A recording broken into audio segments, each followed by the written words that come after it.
औज़ुबिल्लाहिमिनश्शैतानिर्रजीम बिस्मिल्लाहिर्रहमानिर्रहीम। शुरू अल्लाह के नाम से जो बड़ा मेहरबान हायत रहने वाला। पाक है वो ज़ात जिसके कब्ज़े में ये पूरी कायनात है और कायनात का एक एक ज़र्रा उसके हुक्म की ताबेदारी करता है। तो प्यारे बच्चों, आप लोग कैसे हैं? अल्लाह ताला आपको अपनी हिफ्ज़ व अमान में रखे और आप सदा खुश रहें। आज फिजिक्स क्लास 9 और इसका यूनिट नंबर 4 है।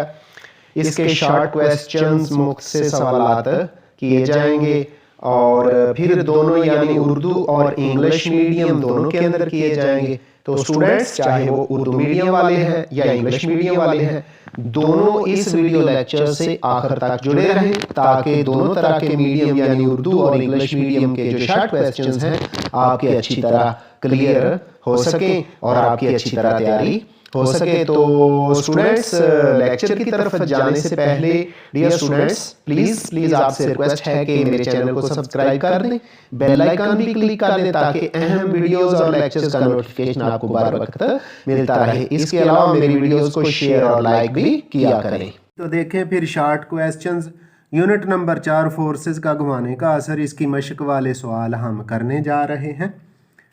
तो जो पहला सवाल है यानी 4.1 के बाद जो अगले शॉर्ट क्वेश्चन वाला सवाल है ना, वहाँ लिखा हुआ है मिंदरजा झैल की तारीफ कीजिए। तो पहली तारीफ जो हमने करनी है ना वो है रिजल्टेंट वेक्टर। इसको रिजल्टेंट फोर्स का भी नाम दिया जाता है। तो तारीफ सुन लें, दो या दो से ज़्यादा वेक्टर्स की जमा या तफरीक से, आपकी बुक में सिर्फ जमा ही लिखा हुआ है तो तफरीक करने से भी हासिल होने वाले वेक्टर को रिजल्टेंट वेक्टर कहते हैं। रिजल्टेंट वेक्टर का असर जमा किए गए तमाम वेक्टर्स के मजमूई असर के बराबर होता है। यानी जो हम वेक्टर्स बच्चों जमा करते हैं ना तो उसका असर क्या है, जो रिजल्टेंट वेक्टर होता है उसका असर तमाम जमा किए गए वेक्टरों के असर के बराबर होता है। यानी the effect of resultant vector is same as that all the vectors to be added. ठीक है, तो कुछ समझ आ गई हो गई कि जो हम वेक्टर्स जमा या तफरीक करते हैं उनसे जो रिजल्टेंट वेक्टर मिलता है ना उसका असर तमाम जमा या तफरीक किए जाने वाले वेक्टर्स के मजमूई असर के बराबर होता है। अब दूसरी जो तारीफ हमने करनी है वो है टार्क, जिसको गर्दिशी असर भी कहते हैं।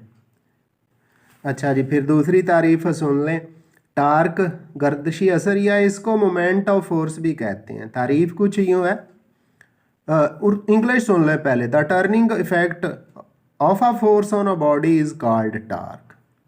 यानी किसी फोर्स के किसी जिस्म को घुमाने के असर को टार्क या मोमेंट ऑफ फोर्स कहते हैं। यानी किसी जिस्म पे फोर्स लगाए ना तो बच्चों वो जब उसको घुमा देगी तो इसको हम क्या नाम देंगे, टार्क या मोमेंट ऑफ फोर्स का नाम देंगे। तो टार्क चूँकि किसी जिस्म को उस दायरे में घुमाती है, एक ख़ास डायरेक्शन होती है, इसलिए हम कहेंगे कि टार्क एक वेक्टर मिकदार है। और इसका यूनिट पता है क्या होता है, न्यूटन मीटर होता है, सबक में पढ़ लिया, ठीक है ना। तो टार्क मालूम करने का फार्मूला भी सुन लें, ये है बच्चों टा बराबर है एफ ज़रब एल। तो ये फार्मूला भी याद करना है, अहम है। टा बराबर है, ये टा यूनानी ज़बान का हरफ है, एफ ज़रब एल, एफ फोर्स है तो एल अमूदी फासला है, परपेंडिकुलर डिस्टेंस है, और यूनिट क्या है इसका, न्यूटन मीटर है। ठीक है, अब चलते हैं जी अगली तारीफ की तरफ, वो है सेंटर ऑफ मास। लेकिन फिर सेंटर ऑफ मास की भी डेफिनेशन सुन लें। किसी जिस्म का सेंटर ऑफ मास एक ऐसा पॉइंट होता है। The centre of mass of a body is a point जहाँ पर लगाई गई फोर्स सिस्टम को बगैर घुमाए हरकत दे देती है। यानी जिस्म को रोटेट नहीं करना, घुमाना नहीं है जैसा कि टार्क में होता है, उसको एक जगह से दूसरी जगह घुमाए बगैर आगे लेके जाना है। तो क्या है, centre of mass is a that point of the body when force is applied on it, change its position without rotation is called center of mass। यानी किसी जिस्म का सेंटर ऑफ मास एक ऐसा पॉइंट होता है जहाँ पर जब कोई फोर्स लगाई जाती है तो वो फोर्स जो होती है ना सिस्टम को घुमाए बगैर आगे हरकत दे देती है। अगली तारीफ है बच्चों, डेफिनेशन है सेंटर ऑफ ग्रेविटी, मरकज़े सिकल भी बोलते हैं। तो तारीफ सुन लें, इंग्लिश में भी बता दूंगा।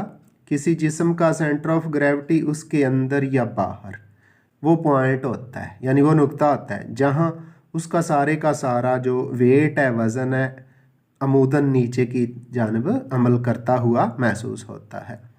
Centre of gravity of a body is defined as it is a point where the whole weight of the body acts vertically downward, कि किसी जिस्म के अंदर या बाहर वो पॉइंट जहाँ उस जिस्म का सारा वेट जो है नीचे की तरफ, अमूदन नीचे की तरफ अमल करता है ना, तो उस पॉइंट को हम सेंटर ऑफ ग्रेविटी का नाम देते हैं। चलें जी, ये तारीफ़ें हो गई हैं, अब कोई तारीफ बची है तो वो भी करते हैं और बाकी शॉर्ट क्वेश्चन भी करते हैं। एक नया सवाल शुरू हो गया बच्चों। सवाल कुछ यूँ है कि मिंदरजा झैल में तफरीक कीजिए। इंग्लिश में इसको कहते हैं डिफरेंशिएट द फॉलोइंग। तो पहला सवाल जो है वो है लाइक पैरेलल फोर्सेस और अनलाइक पैरेलल फोर्सेस में हमने फ़र्क बताना है। अच्छा, जब ये फ़र्क वाला शॉर्ट क्वेश्चन इम्तहान में आता है ना, तो आपने फ़र्क में कम अज़ कम 2 पॉइंट बच्चों लिखने होते हैं, ठीक है। चलें फिर हम 2 फ़र्क ज़रूर लिखते हैं। तो पहले है लाइक पैरेलल फोर्सेस, तारीफ़ सुन ले। पहला फ़र्क तारीफ़ का ही होता है। अगर किसी जिस्म पर आमल पैरेलल फोर्सेस की सम्मत एक ही हो तो ऐसी फोर्सेस को लाइक पैरेलल फोर्सेस कहते हैं। If the forces acting on a body are in the same direction, then these forces are called parallel forces. Unlike parallel forces भी सुन लें, अगर किसी जिस्म पर अमल पैरेलल फोर्सेस की सम्मत एक दूसरे के मुखालफ हो तो ऐसी फोर्सेस को अनलाइक पैरेलल फोर्सेस कहते हैं। If the forces acting on a body are parallel to each other but opposite in the direction, then these forces are called unlike parallel forces। तो नीचे शक्लें मैंने बना दी हैं, ये भी देख लें तो कि कौन सी पैरेलल हैं और कौन सी unlike parallel forces हैं। तो ये पहली शक्ल में आप देख रहे हैं, शक्ल में F1 ये बनी हुई है, नज़र आ रहा है ना, और F2 उसके नीचे बनी हुई है, लाइक पैरेलल फोर्सेस हैं। इसलिए इनको लाइक कहेंगे कि दोनों की डायरेक्शन इधर दाईं साइड पे ही है, दोनों ब्लॉक पे दाईं तरफ और आपस में पैरेलल हैं, अमल कर रही हैं। तो फिर F1 और F2 कौन सी फोर्सेस हैं? लाइक पैरेलल फोर्सेस हैं, ठीक।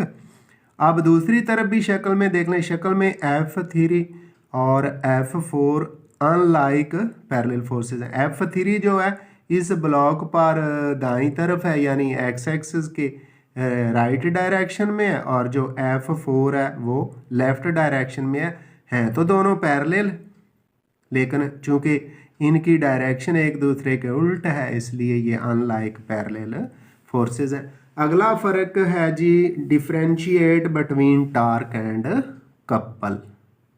लें फिर हम टार्क और कपल में फ़र्क बताते हैं। तो मैंने 3 फ़र्क लिख दिए हैं, 2 तो ज़रूर करने हैं ना आपने, ठीक। टार्क की जो पहली तारीफ है, किसी फोर्स के गर्दिशी असर को टार्क या मोमेंट ऑफ फोर्स कहते हैं। The turning effect of a force is called torque और मोमेंट ऑफ फोर्स, ठीक।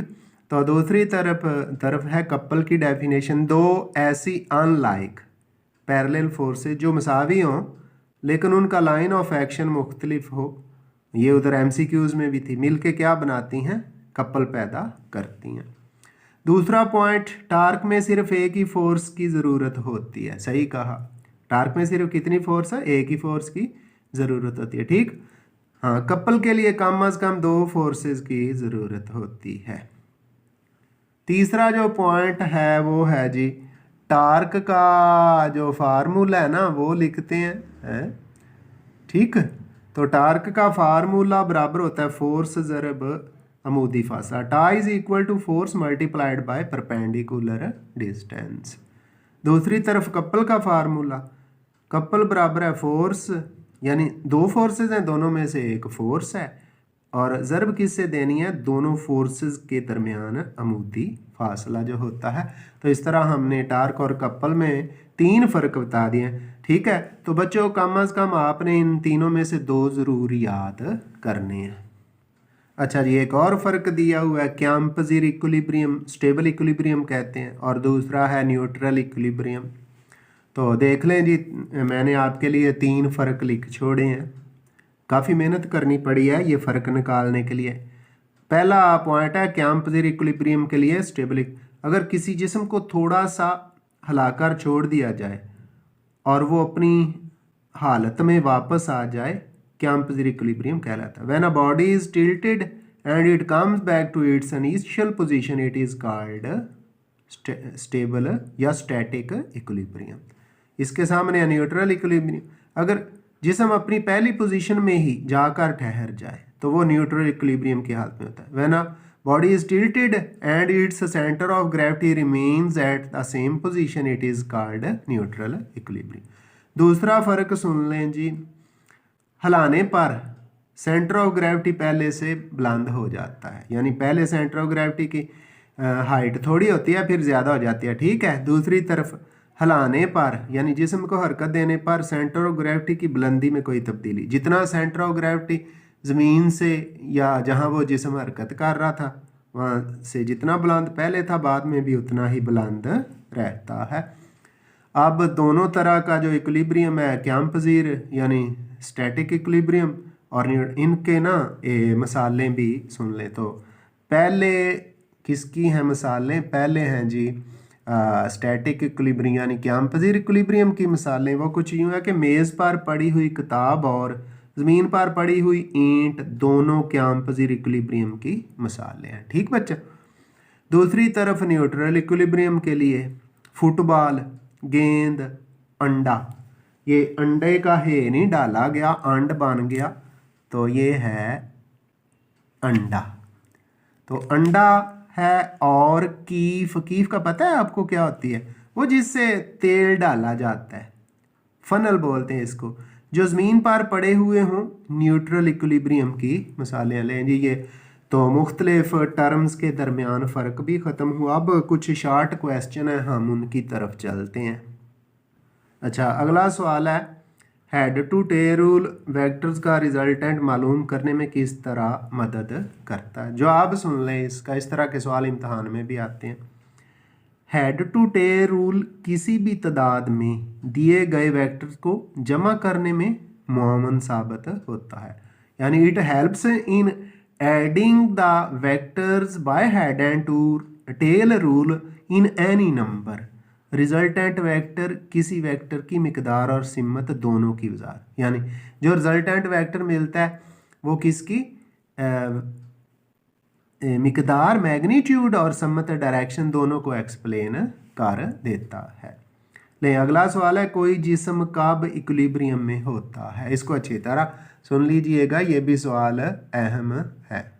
तो जवाब सुन लें इसका, यूँ लिखा हुआ है, कोई जिस्म इक्विलिब्रियम में उस वक्त होता है जब उस पर अमल करने वाली तमाम फोर्सेस और तमाम टार्क्स का रिजल्टेंट सिफर हो, यानी जितनी भी फोर्सेस हैं सब को ऐड करें तो वो भी ज़ीरो आए, और जितने भी टार्क्स उस पर अमल कर रहे हैं उनका रिजल्टेंट भी ज़ीरो हो, तो वो जिस्म इक्विलिब्रियम की हालत में होता है। यानी सिग्मा एफ बराबर ज़ीरो, तमाम फोर्सेस का मजमुआ ज़ीरो, और सिग्मा टा जितने भी टार्क्स उस पर अमल कर रहे हैं वो भी क्या होने चाहिए बच्चों, वो भी सिफर होने चाहिए। ठीक है, अगला सवाल है हमारा जी, इक्विलिब्रियम की दूसरी शर्त क्या है। ये अभी अभी ऊपर भी हमने कुछ पढ़ा है, टार्क से मुतल्लिका है कि जो नेट टार्क है, रिजल्टेंट टार्क है, वो सिफर होना चाहिए। तो इक्विलिब्रियम की दूसरी शर्त, इक्विलिब्रियम की दूसरी शर्त के मुताबिक कोई जिस्म इक्विलिब्रियम में होता है अगर इस पर आमल टार्कों का रिजल्टेंट टार्क सिफर हो। 2 टार्क अमल करें, 3 करें, जो भी हो, जब उनको ऐड और सब्ट्रैक्ट किया जाए तो जवाब ज़ीरो है, यानी sigma tau equal to zero. If the resultant torque of all the torques acting on the body is zero, then it is called second condition of equilibrium. अच्छा भाई बच्चों, जो अब सवाल शुरू हो रहे हैं ना 3-4, ये बहुत ही अहम है, इनको बहुत अच्छी तरह तैयार करना, ठीक है ना। तो 2-4 दफ़ा आप पढ़ेंगे तो ये इंशाल्लाह याद हो जाएंगे। तो इनको ज़्यादा अच्छी तरह तैयार करना है ताकि पेपर में आप अच्छी तरह लिख सकें जी। सवाल है, किसी ऐसे मुतहरक जिस्म की मिसाल दीजिए जो इक्विलिब्रियम है, यानी जिस्म हरकत में हो और वो इक्विलिब्रियम में हो। तो सुन लें जी, एक छाता बरदार, छाता बरदार पता है किसको कहते हैं? वो जो पैराशूट के ज़रिए आर्मी वाले नीचे उतरते हैं हेलीकॉप्टर या जहाज़ से छलांग लगा के। एक छाता बरदार यानी पैराशूटर यूनिफॉर्म वेलोसिटी से नीचे ज़मीन की तरफ आता है, हरकत में हो गया ना, ये हरकत में होता है, ठीक है। चूंकि इस पर हरकत में क्यों होता है? चूंकि इस पर नेट आमल फोर्स 0 होती है, चूंकि इस पर नेट आमल फोर्स 0 होती है, इसलिए इक्विलिब्रियम में होता है। लो जी, पहले तो यूनिफॉर्म वेलोसिटी से नीचे को आ रहा है, मोशन में हो गया। फिर इसको क्यों कहते हैं कि इक्विलिब्रियम है? क्योंकि नेट जो फोर्स इस पर अमल करती है ना, इसके वेट की फोर्स नीचे की तरफ, और जब इसकी वो पैराशूट हवा से खुल जाता है तो ऊपर की तरफ जो रिएक्शन होता है ये बराबर होते हैं, नेट फोर्स तो हो गई 0। तो फिर उस नेट फोर्स की वजह से ये इक्विलिब्रियम में होता है, लेकिन यूनिफॉर्म स्पीड से नीचे को आ रहा होता है। तो ये मुतहरक जिस्म की मिसाल है जो इक्विलिब्रियम में होता है। अगला सवाल है, एक ऐसे जिस्म की मिसाल दीजिए जो रेस्ट में हो लेकिन इक्विलिब्रियम में ना हो। हाँ जी, क्या है? रेस्ट में हो लेकिन क्या है? इक्विलिब्रियम में ना हो। तो ये जब मुख्तलिफ अजसाम को ऊपर फेंका जाता है, ज़मीन से बुलंदी की तरफ फेंका जाता है, तो इंतहाई बुलंदी पे जाके ना बच्चों ये रुक जाते हैं। जब रुक गए तो रेस्ट में तो आ गए। सुन लें सवाल का जवाब, सुन लें। ऐसे जिस्म की मिसाल दीजिए जो रेस्ट में हो लेकिन इक्विलिब्रियम में ना हो। जब किसी जिस्म को ऊपर फेंका जाता है तो इंतहाई बुलंदी पर यानी एट मैक्सिमम हाइट पर वो रेस्ट में होता है, मगर उस पर फोर्स ऑफ ग्रेविटी की वजह से उसमें acceleration, g force of gravity तो नीचे को है ना, तो फिर उस पर एक्सलेरेशन भी होता है, इसलिए वो इक्विलिब्रियम में नहीं होता। क्यों? क्योंकि नेट फोर्स 0 नहीं है, रुक तो गया लेकिन उस पर फोर्स ऑफ ग्रेविटी अमल कर रही है। जब फोर्स अमल कर रही है तो उसमें एक्सलेरेशन भी होगा, जब एक्सलेरेशन होगा तो वो इक्विलिब्रियम में नहीं होता। हाँ जी, अगला सवाल भी बहुत अहम है। कोई जिस्म इक्विलिब्रियम में क्यों नहीं हो सकता अगर उस पर सिंगल फोर्स अमल कर, यानी कि कोई बॉडी है उस पर एक ही फोर्स अमल कर रही है, तो फिर वो इक्विलिब्रियम में क्यों नहीं होगा? एक फोर्स जो अमल कर रही है, लेकिन तफसील से बच्चों जवाब सुन, ठीक। जिस्म इक्विलिब्रियम में नहीं होता, ठीक, क्यों? क्योंकि सिंगल फोर्स जिस्म में एक्सलेरेशन पैदा करती, ठीक। और इक्विलिब्रियम की दोनों शराइत के मुताबिक सिग्मा एफ भी 0 और टार्क भी 0 होना चाहिए। इन दोनों शराइत को पूरा करने के लिए कम अज़ कम 2 फोर्सेस का लगना ज़रूरी है, लेकिन जिस पर एक फोर्स अमल कर रही है, अगर 2 फोर्सेस होती तो एक दूसरे के असर को तो ख़त्म कर देती, जो कि एक दूसरे के असर को ज़ायल करते हैं। तो चूंकि 2 फोर्सेस नहीं है, सिंगल फोर्सेस अमल कर रही हैं, इसलिए ये जिस्म इक्विलिब्रियम में एक फोर्स की वजह से नहीं हो सकता। तो आखिरी सवाल जो आज के लेक्चर का है उसको भी अच्छी तरह सुन लें जी। तो सवाल कुछ यूँ है, गाड़ियों की ऊंचाई मुमकिन हद तक कम क्यों रखी जाती है? जैसा कि रेस वाली कारें होती हैं, तो जवाब सुने, गाड़ियों की ऊंचाई मुमकिन हद तक इसलिए कम रखी जाती है ताकि क्याम पजीर इक्विलिब्रियम यानी स्टैटिक इक्विलिब्रियम आसानी से हासिल किया जाए। सेंटर ऑफ ग्रेविटी जो नीचे होता है, फिर किसी गाड़ी का सेंटर ऑफ ग्रेविटी CG से जाहिर करते हैं, जितना नीचे होगा उतना ही वो क्याम पजीर होगी। क्योंकि जब फ़र्ज़ किया वो कोई गिरने भी लगती है तो उसका सेंटर ऑफ ग्रेविटी नीचे हो जाता है, जिसकी वजह से वो वापस अपनी असल हालत में ही रहती है और क्याम पजीर हालत में रहती है। तो स्टूडेंट्स, हम unit number 4 turning effect of forces का घुमाने का असर, फिज़िक्स क्लास 9th इसके चौथे चैप्टर के जो एक्सरसाइज वाले मशक वाले शार्ट क्वेश्चंस हैं वो तो हम कर चुके। अब कुछ शार्ट क्वेश्चंस और डेफिनेशन ऐसी हैं जो मशक के अंदर नहीं हैं, तो चैप्टर के अंदर से इनका करना भी बहुत ज़रूरी है। तो चलें, जो डेफिनेशंस और शार्ट क्वेश्चंस एक्सरसाइज में नहीं हैं और वो हमने करने हैं। वो पहला सवाल है, रेजोल्यूशन ऑफ फोर्सेस से क्या मुराद है। वेरी इंपॉर्टेंट है, बहुत ही अहम है, इसलिए आपने इसको बहुत अच्छी तरह तैयार करना है। रेजोल्यूशन ऑफ फोर्सेस से क्या मुराद है, किसी वेक्टर या फोर्स को उनके कंपोनेंट्स में तहलील करने का अमल यानी रिजॉल्व करने का अमल को फोर्सेस या वेक्टर्स की तहलील या रेजोल्यूशन कहते हैं। किसी दिए गए वेक्टर या फोर्स को उसके या उनके कंपोनेंट्स में तहलील कर देने के अमल को, रिजॉल्व कर देने के अमल को फोर्सेस या वेक्टर्स की तहलील या रेजोल्यूशन कहते हैं। Now in English the resolving of a vector or a force into its components is called resolution of forces or resolution of vectors। Question number 2 है अमूदी कंपोनेंट्स यानी परपेंडिकुलर कंपोनेंट अर्थ एंड काट जो कि option D में लिखा हुआ है, इसलिए हमने ऑप्शन डी को सर्कल कर दिया है। With each other are called rectangular components. No in Urdu किसी दिए गए वेक्टर या फोर्स के ऐसे कंपोनेंट्स, किसी दिए गए वेक्टर या फोर्स के ऐसे कंपोनेंट्स जो एक दूसरे पर अमूदन यानी 90 डिग्री का एंगल बनाते हो, अमूदी कंपोनेंट्स या परपेंडिकुलर कंपोनेंट्स कहलाते हैं। Now in English, the components which are perpendicular to each other or makes an angle of 90 degree with each other are called perpendicular components. Now the next question is as head to tail rule क्या है?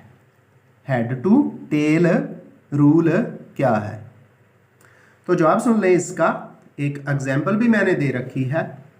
Head to tail rule vectors की या forces की जमा या तफरीक का एक तरीका है। हेड टू टेल रूल क्या है, वेक्टर्स या फोर्सेस की जमा या तफरीक का एक तरीका है, जिसके अंदर क्या किया जाता है स्टूडेंट्स, जिसमें पहले वेक्टर के हेड को दूसरे वेक्टर की टेल से, फिर दूसरे वेक्टर के हेड को तीसरे वेक्टर की टेल से, और फिर ये अमल जारी रखते हैं। यानी पहले जो भी पहला वेक्टर होगा उसका हेड अगले की टेल से मिलेगा, फिर आखिर पर रिजल्टेंट वेक्टर को पहले वेक्टर की टेल से आखिरी वेक्टर के हेड से मिला देते हैं।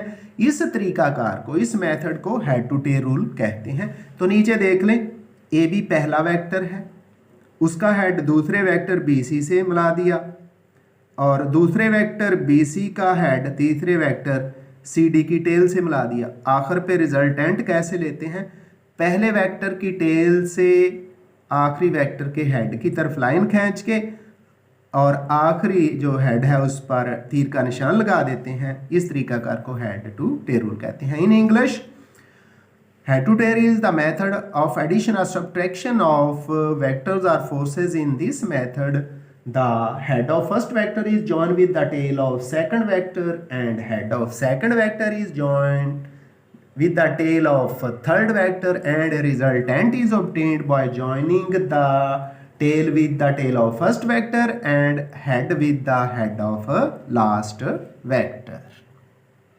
क्वेश्चन नंबर 4 है टार्क या मोमेंट ऑफ फोर्स की तारीफ कीजिए। टार्क या मोमेंट ऑफ फोर्स की तारीफ कीजिए। उर्दू में सुन लें, किसी फोर्स का जिस्म को घुमाने का असर, किसी फोर्स का जिस्म को घुमाने का असर टार्क कहलाता है। ये एक वेक्टर मिकदार है और इसका यूनिट न्यूटन मीटर है, और इसकी इक्वेशन यानी mathematical formula tau is equal to F cross L. Tau बराबर है, टार्क बराबर है फोर्स ज़रब परपेंडिकुलर डिस्टेंस, फोर्स ज़रब लंबाई। Now in English the turning effect of force on a body is called torque. It is a vector quantity and its SI unit is Newton meter. Its mathematical form is τ is equal to F cross L। Number 5, moments का असूल क्या है? What is the principle of moments? सुन लें जी तारीफ। एक जिस्म इक्विलिब्रियम में होता है, एक जिस्म इक्विलिब्रियम में होता है कब? अगर इस पर अमल करने वाले तमाम क्लॉकवाइज टॉर्क्स और क्लॉकवाइज मोमेंट्स का रिजल्टेंट यानी जितने भी हैं उनको ऐड करें, जमा करें, तमाम एंटी क्लॉकवाइज टार्क यानी मोमेंट के रिजल्टेंट के मसावी हो। Sum of clockwise torques is equal to sum of anti clockwise torques. Now in English, a body is said to be in equilibrium if sum of all the torques acting on a body clockwise is equal to sum of all the torques acting on the body in anti-clockwise direction is called principle of moments। अब चलते हैं जी question number 6 की तरफ। Question number 6 भी बहुत अहम है, ये भी एक्सरसाइज में नहीं था इसलिए मैंने कर भी दिया और एक छोटी सी मिसाल से वजाहत भी कर दी। कपल से क्या मुराद है? कपल मीन दो होता है, तो यहाँ कपल मीन दो फोर्सेस हैं, दूसरे लफ्ज़ों में दो टार्क्स हैं। तो देख लें जी, दो ऐसी अनलाइक पैरेलल फोर्सेस हैं, पैरेलल लेकिन क्या है? अनलाइक हैं। दो ऐसी अनलाइक पैरेलल फोर्सेस जो मिकदार में क्या होती हैं? इक्वल होती हैं, मसावी, लेकिन लाइन में ना हो, एक ही लाइन में ना हो, कपल पैदा करती हैं। दो ऐसी अनलाइक पैरेलल फोर्सेस जो मिकदार में मसावी लेकिन एक ही लाइन में ना हो, मिलकर कपल पैदा करती हैं। तो नीचे दो फोर्सेस हैं, F1 F2 है, अनलाइक पैरेलल फोर्सेस हैं, एक लाइन में नहीं है, तो ये मिलके क्या करेंगी? कपल पैदा करेंगी। तो अगला शॉर्ट क्वेश्चन है डियर स्टूडेंट्स, वो भी देख लें। और ये आखिरी क्वेश्चन है जो मशक से हट के था, इसलिए इसको भी अच्छी तरह आपने तैयार कर लेना है। ये है जी, रिजिड बॉडी की तारीफ करें, या रिजिड बॉडी क्या है? जवाब सुन लें। तमाम जिस्म बुनियादी तौर पर पार्टिकल्स का मजमूआ है, यानी मुख्तलिफ तरह के बेशुमार पार्टिकल से मिलके बने होते हैं। अगर किसी भी जिस्म पर फोर्स के अमल करने से, अगर किसी भी बॉडी पर फोर्स के अमल करने से उसके पार्टिकल्स यानी ज़रात के दरमियान फासलों में तब्दीली ना आए, यानी वो अपनी जगह पे फिक्स हैं, जगह नहीं बदलते, तो ऐसे जिस्म को रिजिड बॉडी कहते हैं। Now in English, all the bodies consist of particles. If any force acts on these bodies and there is no change in the distance between the different particles of the body, then this type of body is called rigid body। तो dear students, आइंदा आपसे मुलाकात होगी एक नए lecture के साथ। मुझे मोहम्मद अब्बास को दीजिए इजाज़त। अल्लाह हाफिज़।